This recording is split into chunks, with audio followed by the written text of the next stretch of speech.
Friends, welcome to JS classes. तो यहाँ पर आज हम डेली करंट अफेयर बूस्टर में लेके आए हैं 12 तारीख की न्यूज़, जो कि थी कल की इंडियन एक्सप्रेस और हिंदू न्यूज़पेपर से। तो चलिए सबसे पहले शुरू करते हैं। तो यहाँ पे देखिए सबसे पहली न्यूज़ जो आ रही है वो ये आ रही है कि हाल ही में केंद्रीय मंत्रिमंडल ने रक्षा क्षेत्र के लिए एक प्रत्यक्ष विदेशी निवेश नीति को मंजूरी दी है। और इस नीति से क्या किया गया है कि ऑटोमेटिक रूट के तहत जो रक्षा क्षेत्र में प्रत्यक्ष विदेशी निवेश हो रहा था उसे 49 से बढ़ाकर 74% कर दिया गया।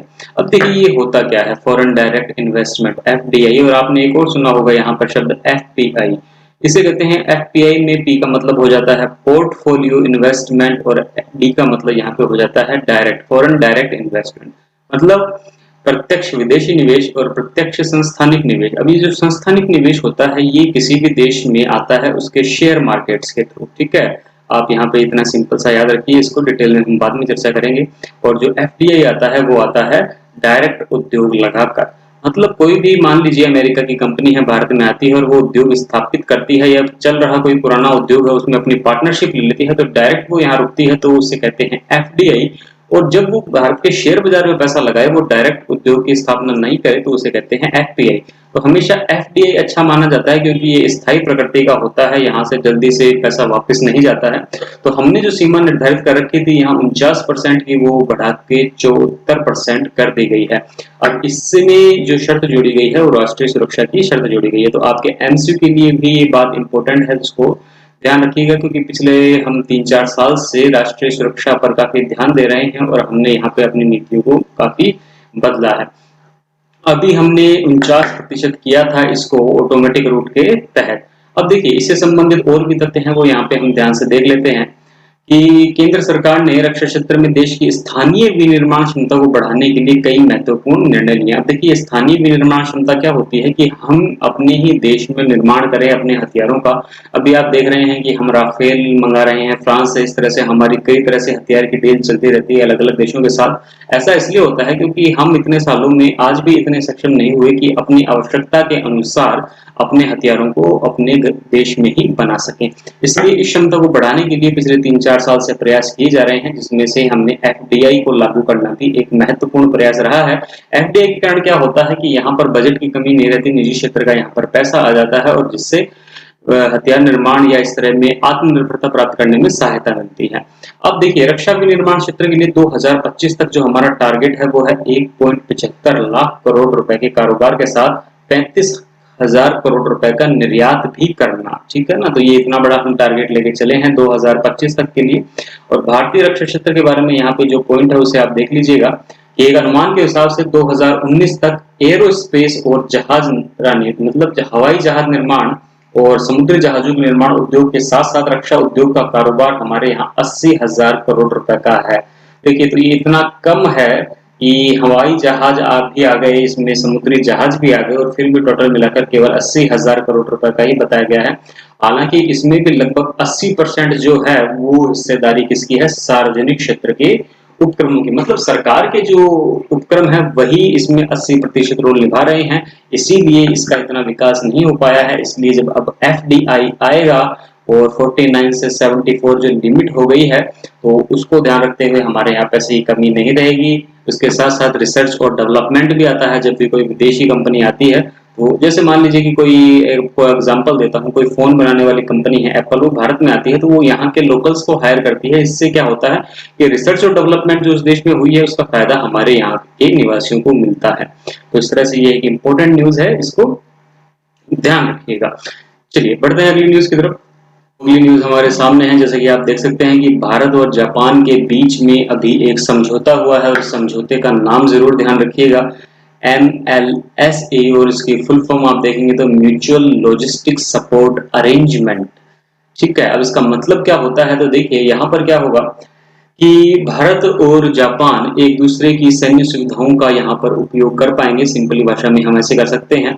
इसमें क्या होगा कि ये दोनों देशों के बीच अंतः सक्रियता बढ़ाने के साथ साथ दोनों देशों के मध्य विशेष रणनीतिक और वैश्विक भागीदारी के तहत द्विपक्षीय रक्षा गतिविधियों में वृद्धि करेगा।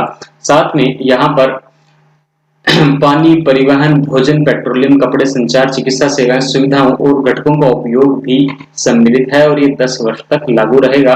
और 10 वर्ष के बाद भी अगर कोई पक्ष इसमें से हटना चाहे तो वो हट सकता है। तो देखिए, मूल रूप से बेसिक बात यही है कि यहाँ पर जो सैन्य सुविधाओं का समझौता हुआ है, ऐसा समझौता हमारा अमेरिका के साथ भी हो चुका है कि हम एक दूसरे की सुविधाओं का प्रयोग कर सकते हैं। और कुछ समझौते इस तरह के होते हैं कि हम एक दूसरे के सैन्य अड्डों का भी प्रयोग कर सकते हैं। तो इस तरह के समझौते इसलिए किए जाते हैं ताकि किसी तीसरी शक्ति के विरुद्ध जब इस तरह की जरूरत पड़े रणनीतिक प्रयासों की, तब वो कामयाब हो सके। तो भारत जापान से पहले भी अन्य देशों के साथ समझौते कर चुका है, जिसमें अमेरिका मुख्य है। उसमें आपने एक समझौते का नाम सुना होगा, लेमोआ। इस तरह से वहां भी एक समझौता हो चुका है। ये ऑस्ट्रेलिया, फ्रांस, ओमान, सिंगापुर भी इस तरह के समझौते हो चुके हैं। और अभी मैंने आपको बताया था लेमोआ समझौते के बारे में, ये इसका नाम भी ध्यान रखिएगा। ये आरएएस में पूछा गया सवाल है, logistic exchange memorandum of agreement, जो कि भारत को जिबूती, डियागो गार्सिया और गुआम में तथा पहुंच प्रदान करता है। मतलब पहुंच कैसे प्रदान करता है कि अमेरिका ने जहां जहां अपने सैन्य बेस बना रखे हैं वहां की सुविधाओं का प्रयोग कर पाएगा भारत।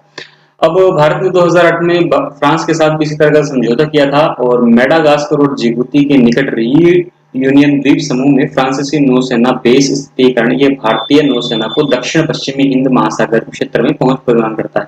तो देखिए, यहाँ पर अगर मैं आपके सामने इस तरह से दक्षिण भारत का एक मैप बना के दिखाऊं आपको, और यहाँ पर है अफ्रीका, तो अफ्रीका में मेडागास्कर द्वीप समूह में है, यहाँ पे डिएगो गार्सिया है। तो यहाँ पर जो भी सैनिक अड्डे हैं अमेरिका के और फ्रांस के, भारत उनका उपयोग कर सकता है। इस तरह के ये समझौते काफी रणनीतिक मजबूती बनाते हैं। तो चलिए अगली न्यूज की तरफ देखते हैं।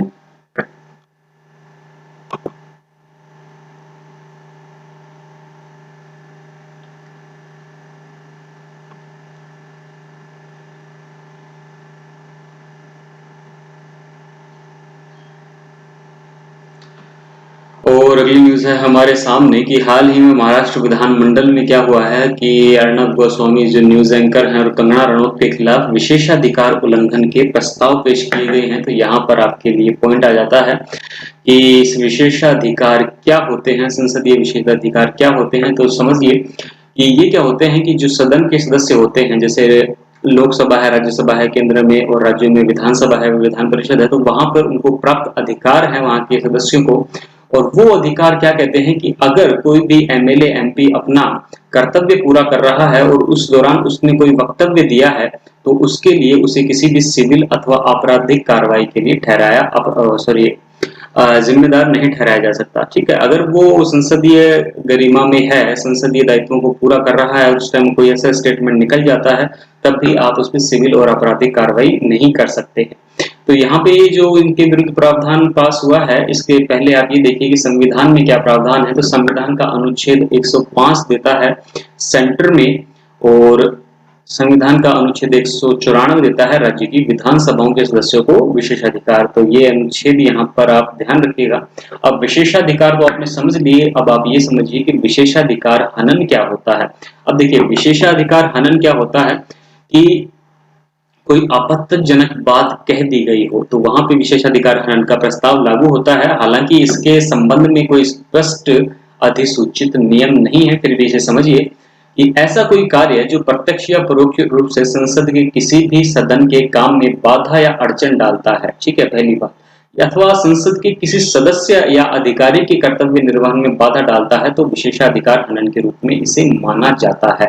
ठीक है, या तो सदन की कार्रवाई में बाधा डाली गई है या सदन या अधिकारी के कर्तव्य निर्वहन में बाधा डाली गई है। क्योंकि अभी आपको मैंने बताया कि वो अगर कर्तव्य निर्वहन कर रहा है तो वहां पर उसको विशेषाधिकार मिल जाते हैं। तो वहां पे अगर उसके कर्तव्य निर्वहन में आप बाधा डालेंगे किसी एमपी एमएलए के, तो विशेषाधिकार का हनन हो जाएगा।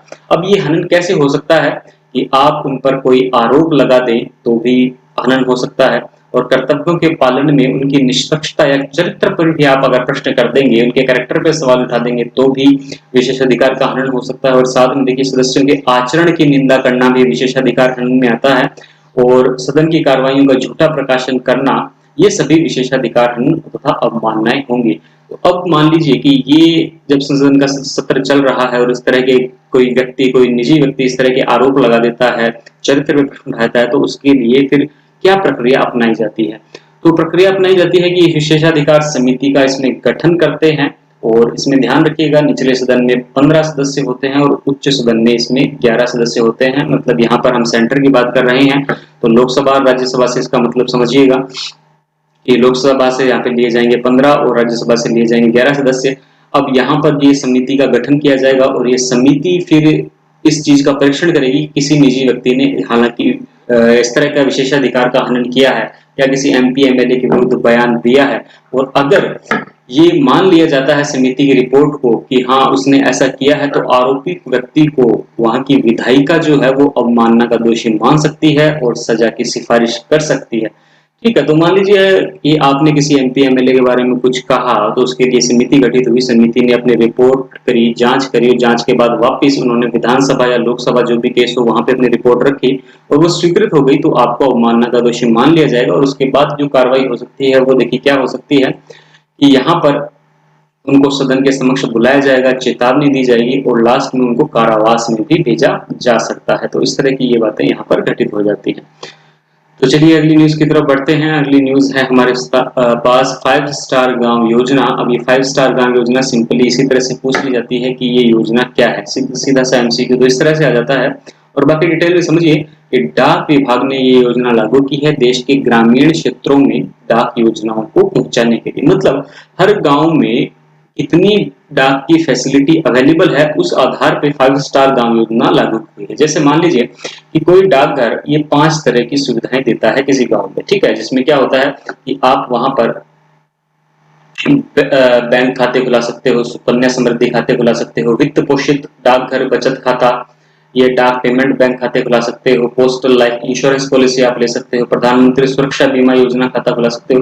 तो ये 5 तरह की फैसिलिटी है। अगर किसी गांव में ये 5 तरह की फैसिलिटी वहां का डाकघर देता है तो उसे कहा जाएगा 5 स्टार विलेज। अगर इसमें से 4 तरह की फैसिलिटी है तो 4 स्टार और 3 तरह की फैसिलिटी है तो 3 स्टार विलेज कहा जाएगा। तो इसको ध्यान रखिएगा, 5 स्टार गांव योजना ये एक अच्छा अपडेट है। इसके बाद अगली न्यूज की हम बात करते हैं। तो अगली न्यूज देखिए, सरोद पोर्टल, ठीक है, तो ये सरोद पोर्टल भी आपके एमसीक्यू का सीधा सीधा प्रश्न है। सरोद पोर्टल का नाम पूछ लिया जा सकता है, society for affordable redressal of dispute ports. अब देखिए पोर्ट्स का मतलब है, पोर्ट्स का मतलब सीधा सीधा सा है कि बंदरगाह, और सरोद का मतलब है एक यहाँ पर पूरा नाम दिया जाए तो वेब पोर्टल है। एक तरह से समझ लीजिए एक वेबसाइट है जहां पर अगर जहाज रानी या बंदरगाहों से संबंधित कोई विवाद होते हैं तो वहां पर इस पोर्टल के माध्यम से इसे सुलझाया जाएगा। तो इतनी ही जानकारी बहुत है, तो इसको सिर्फ इतने में ध्यान रखेंगे तो आपका काम इससे चल जाएगा। राष्ट्रीय नाट्य विद्यालय नेशनल स्कूल ऑफ ड्रामा को लेकर तो यहाँ पर ये चर्चा में क्यों रही है, क्योंकि भाजपा के पूर्व सांसद परेश रावल को राष्ट्रपति द्वारा national school of drama society का अध्यक्ष नियुक्त किया गया। देखिए अब यहाँ पर कई छुपे हुए एमसीक्यू हैं। पहली बात, एनएसडी के अध्यक्ष के पद पे नियुक्ति राष्ट्रपति के द्वारा होती है, ठीक है। अगर यहाँ पर आपसे एमसीक्यू में एबीसीडी टाइप सवाल पूछे जाएंगे तो ये कंफ्यूजन कर सकता है, तो ध्यान रखिएगा यहाँ पे राष्ट्रपति के द्वारा नियुक्ति हो सकती है। फिर एनएसडी के बारे में ये चर्चा बन जाती है, एनएसडी क्या है, तो यहाँ पे देखिए यहाँ पर आपको एक्टिंग का एक ट्रेनिंग दी जाती है और ये भारत में अपनी तरह का एकमात्र संस्थान है, ठीक है, कि ये गवर्नमेंट संस्थान है और एकमात्र संस्थान है। उसकी स्थापना कब हुई थी कि संगीत नाटक अकादमी द्वारा एक इकाई के रूप में 1959 में हुई थी और 1975 में इसे एक स्वतंत्र संस्था बना दिया गया था। और इसका जो पंजीकरण है वो उसी एक्ट के द्वारा होता है जहां सभी संस्थाओं का पंजीकरण होता है, 1860 का सोसाइटी पंजीकरण एक्ट। तो ये बातें ध्यान रखिएगा, किसी को भी अगर एक्टिंग करनी होती है तो कोशिश रहती है कि एनएसडी में एडमिशन लिया जाए और एनएसडी के एडमिशन के थ्रू एक्टिंग क्षेत्र में अपना कैरियर बनाया जाए। तो चलिए आज के लेटेस्ट करंट अफेयर में इतने ही, मिलते हैं नेक्स्ट वीडियो में। और किसी को कोई भी इसमें डाउट हो या कोई भी सवाल हो तो आप कमेंट सेक्शन में पूछ सकते हैं। तब तक के लिए थैंक यू।